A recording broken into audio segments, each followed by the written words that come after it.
Por el radar pasan muchos temas conocidos, pero también muchas revelaciones y muchos personajes sorprendentes, como los dos que veremos a continuación. El primero de ellos es Jon Landaburu, un lingüista vasco, por tanto español y francés, que se ha dedicado a descubrir la gran cantidad de lenguas o idiomas, porque según él son lo mismo, que existen en Colombia. Y a contarnos, para nuestra sorpresa, que hay 65 lenguas en el país y que somos casi un récord en el mundo. Hace poco, Landaburu reunió en Bogotá a 15 pueblos étnicos alrededor de la gran fiesta de las lenguas nativas. Es autor del proyecto de ley que busca proteger las 65 lenguas propias de Colombia y hoy le muestra a Camilo Durán cómo es ese mundo que él ha descubierto y que la mayoría de nosotros ignoramos. Camilo Durán entra al radar. ¿Cuántas lenguas hay en el mundo? En el mundo se calcula que hay entre 6.000 y 7.000 lenguas. Es muy difícil decir con precisión cuántas son, porque hay muchas lenguas que por razones políticas se diferencian, ¿no? Por ejemplo, el serbio, ¿no? Y el croata. ¿Y es lo mismo lengua que idioma? Sí, es lo mismo. ¿Y qué es un dialecto? Dialecto es una forma de lengua. Entonces, para decirle de alguna manera, se podría hablar del dialecto costeño del castellano, ¿no? O del dialecto andaluz, ¿no? Es una variedad de la lengua. Solo que esta palabra se ha usado mucho a veces para minorizar, para despreciar, para minusvalorar algunas lenguas que se consideraban como inferiores. Entonces, por ejemplo, muchas veces se ha hablado de dialectos indígenas, ¿no? Pero están a la misma altura, por ejemplo, el español, el inglés, el romaní, el vasco y el... Exactamente. Wayuu. Y el wayuu, y el paez, y el náhuatl, etcétera. Bueno, ¿cuál es la situación de Colombia frente a la riqueza de lenguas que hay en el mundo? Es muy interesante darse cuenta que las lenguas han proliferado en la zona intertropical del planeta. Así como hay una gran cantidad de fauna, de flora, etcétera, en el mundo, en la zona intertropical, también hay muchas lenguas. Entonces, las lenguas muy numerosas hay Colombia, Brasil, África ecuatorial, ¿no? Filipinas, Indonesia, norte de Australia, Nueva Guinea, ¿no? Hay donde muchas lenguas hay. Entonces, Colombia tiene un patrimonio muy importante porque son 65 lenguas indígenas. ¿Por qué se produce esa proliferación de lenguas en la zona tropical? ¿Cuál es la razón? Pues no lo sabemos a ciencia cierta. Lo que vemos es que son digamos, ambientes donde el ser humano puede reproducirse de manera bastante favorecida, los grupos pueden tener bastante autonomía de subsistencia, entonces no necesitan estar tanto en contacto unos con otros. Y al distanciarse, al separarse, las formas de comunicación simbólicas también van evolucionando, entonces se van diferenciando. Y llega un momento en que no se entienden. ¿Actualmente nacen lenguas, John? Sí, sí. Permanentemente, en las lenguas, las neolenguas que constatamos son lo que llamamos las lenguas criollas, por ejemplo. Hay dos en Colombia, son muy interesantes, son lenguas de esclavos negros traídos de África durante la trata, etc. Esta gente venía de distintos pueblos de África, no se entendían entre sí, entonces empezaron a comunicar por medio de una jerga que el patrón que la estaba usando, una especie de lengua franca, ¿no? Que poco a poco, con el tiempo, se volvió lengua. Entonces en Colombia hay dos lenguas, neolenguas, criollas, habladas por afrodescendientes, una que está en San Basilio de Palenque, cerca de Cartagena, y la otra es en el archipiélago de San Andrés y Providencia, y que es el criol de San Andrés. ¿Hay actualmente lenguas que hablen 2, 3 personas? Es decir, que estén muy cerca a extinguirse. Sí. En Colombia hay unas 6 lenguas que podemos decir a ciencia prácticamente cierta que en 20 años habrán terminado. ¿Qué está haciendo el país frente a esa realidad?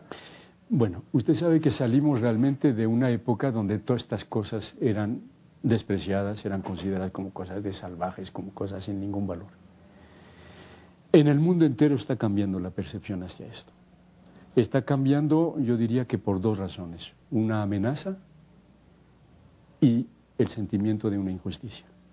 La amenaza yo suelo decir que es cuando el hombre salió al espacio y vio la bolita azul a distancia y dijo, esto es lo que hay, esto es lo que somos, esto es lo que tenemos y no hay más. y la conciencia de una injusticia, es decir, desde la Segunda Guerra Mundial, los pueblos colonizados han empezado, digamos, a levantarse frente a la civilización occidental, a reivindicar también su... ¿Cuáles son las familias lingüísticas en Colombia?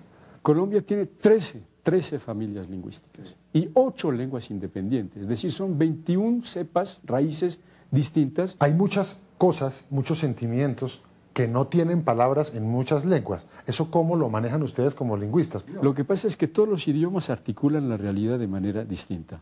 Entonces, usted tiene, por ejemplo, le voy a poner el ejemplo de una lengua del Amazonas, sí, que trabajé bastante, el andoque, el medio caquetá. La palabra para llorar es man o man-i, ¿no? Bueno, la palabra para ponerse bravo es omaintui. Está construido sobre el llanto. La rabia está construido sobre la idea de llanto. Luego, el llanto no es llanto, ni la rabia es rabia. Es decir, estamos articulando vocabulario de emociones de manera distinta. Cada lengua organiza el mundo mental a su manera. John, ¿el ser humano piensa en un idioma o piensa simplemente? Yo creo que el ser humano piensa a través de los idiomas, pero que el pensamiento es más allá de los idiomas. Por eso podemos traducir de un idioma a otro, porque si no, no podríamos traducir. ¿Usted cuántas lenguas habla? Hablar poquitas, pues hablo mi lengua materna, el vasco, hablo el francés porque pues viví, nací y crecí en Francia, hablo el castellano también, un poco el inglés y hablo el andoque y el arhuaco que estudié, pero pues un poco oxidados también. Y luego estudié muchas lenguas. ¿Y los seres humanos nos entenderíamos mejor si hubiera más lenguas? Porque si con las que hay no nos hemos logrado entender, uno pensaría que entre más peor, ¿no? Me temo que el problema no es lingüístico. Ahora, le muestro una cosa muy interesante. En el Baupés, ¿no? Su papá le da la lengua. Diga, usted es cubeo, yo soy cubeo, mi hijo será cubeo, habla cubeo. Yo como cubeo no me puedo casar con una mujer cubeo. Tengo que casarme con una mujer, puede ser tucano, puede ser curripaco, etcétera, de otra lengua. O sea que el incesto es entre personas que hablan la misma lengua. Claro, bueno, es pero eso significa que, claro. significa que el niño, claro. El niño aprende la lengua de su mamá, primero. La mamá es la que transmite primero el idioma y luego aprende la lengua de su papá. Entonces ya tiene 2 lenguas. En la casa donde viven, los hermanos de su papá se han casado con otras mujeres de otras lenguas. Entonces, estos niños hablan todos 3, 4, 5 lenguas. Esa es la situación bastante común en buena parte del Baupés. Esto significa que sería mucho más fácil, uno dice con la pragmática occidental, anglosajona, ¿por qué tanta cosa? Es decir, sería mucho más fácil comunicarse en una sola lengua. Pero en un ambiente donde todos hablan las mismas lenguas, ¿no? Donde viven en el mismo ambiente, mantienen las diferencias, porque son fundamento, digamos, de organización social, primero, orden, etcétera, alianza, y también de mantener tradiciones distintas. Esto significa, perdone, que las lenguas es mucho más que comunicación, es también pensamientos, expresiones, tradición, etcétera, y eso es lo que se puede perder. ¿Qué podemos hacer los medios de comunicación para preservar esta enorme riqueza lingüística y qué puede hacer el gobierno para lograr el mismo fin? Bueno, los medios de comunicación lo que deberían hacer primero es dar a conocer, respetar, valorizar, mostrar al país mayoritario que aquí todavía hay mucha gente que se expresa y piensa de manera distinta y que tienen que acogerlo en un proyecto de país mucho más incluyente. El gobierno lo que está buscando es, digamos, que las comunidades puedan presentar proyectos de apoyo, pueden ser a través de emisoras radiofónicas, muy importante la radio para el uso de la lengua.